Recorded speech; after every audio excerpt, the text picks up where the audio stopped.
The difference between a failed project and a successful one often comes down to one person, the project manager.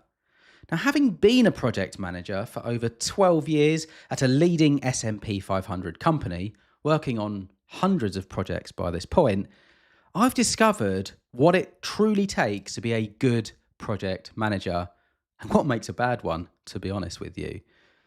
So in this video, I'm going to share the number one mistake that new project managers make that instantly undermines their authority, the hidden skill that's more valuable than any certification or technical knowledge that you could acquire, and the counterintuitive approach that saves me at least 10 hours of work every single week. Now, what I'm about to share with you, these are not theoretical tactics. These are battle-tested strategies that I have learned over the course of 12 years. It's all practical experience. And to be honest, I wish I knew these before I got started in the role.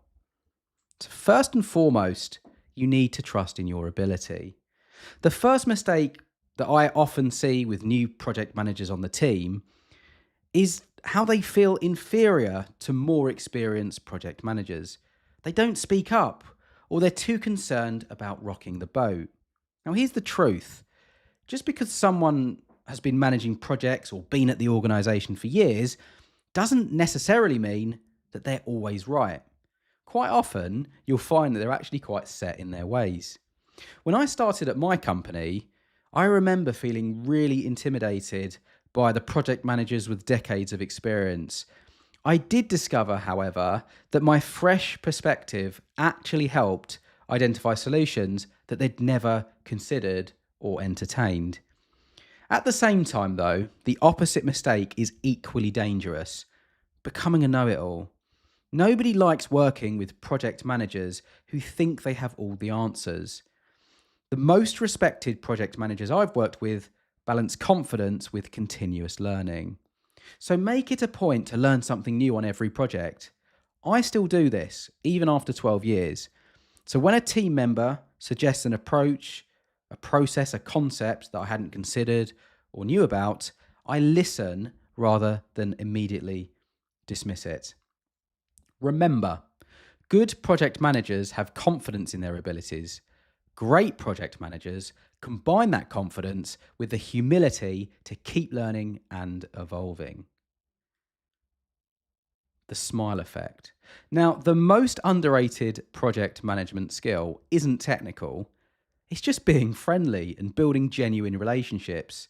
Now, this might sound obvious, but I've seen countless team members, project managers, and projects struggle because everyone was focused on the business and not the connection and relationships. So I personally make it a point to smile and engage with people throughout the office, not just those currently on my projects, but anyone around me. I'm sure to be approachable, friendly with an open body language, smiling, because you never know when you might need to work with someone, and those pre-existing relationships are invaluable when you do, plus it won't be so awkward either when you start working with them. Simple actions like saying hello, remembering names, or just even asking, "How was your weekend?" will create the goodwill that you never know when you'll need.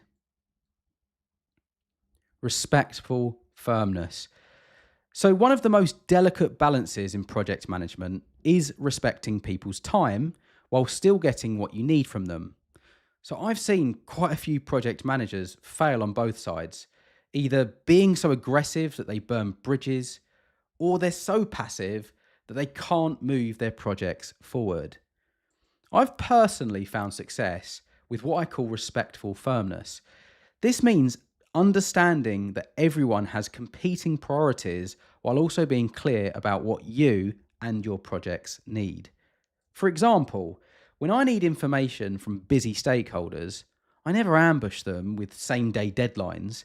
Instead, I give them the time they need and I approach them with a very fair but reasonable expectation. Something like, "I need your input on X by Thursday," as an example. Does that timeline work for you?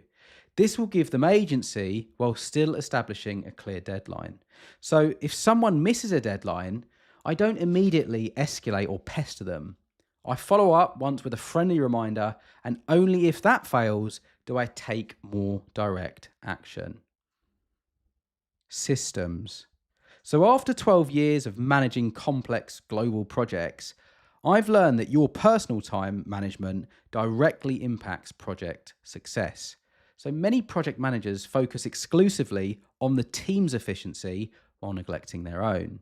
Now, the best investment I have ever made at work was setting up robust systems and processes for myself. For example, I've spent the last 3 years testing over 25 different AI tools for my project management tasks. I now know exactly what tools to use, what are best for different use cases, and how to use them most effectively. Now, the result of this work is that I can just head over to AI whenever I know I need to and get what I need, saving hours of manual work each and every day. So don't fall into the trap of being too busy to get organized. Communicate excessively. So if you only take one thing from this video, let it be this: you cannot over communicate on a project. Communication failures cause more project disasters than technical issues ever will. So I follow what I call the rule of 7. So people need to hear important information at least 7 times in different formats before it truly registers with them. This isn't because your team isn't listening, it's just human nature. So effective communication extends beyond your team to stakeholders, sponsors, and anyone impacted by your project. For larger initiatives, develop a formal communication plan that outlines who needs what information and when. It will ensure you stay on top of it all. Remember, in project postmortems, we didn't communicate enough appears far more often than we communicated too much. These principles will immediately set you apart from 90% of project managers out there. But here's the thing, they're just the foundation. The real question is, how do you take these skills and elevate them to truly transform your career? Because let's be honest, being a good project manager today isn't enough. The difference between managing projects that merely meet their objectives and those that get you noticed comes down to mastering advanced techniques that most project managers never even consider.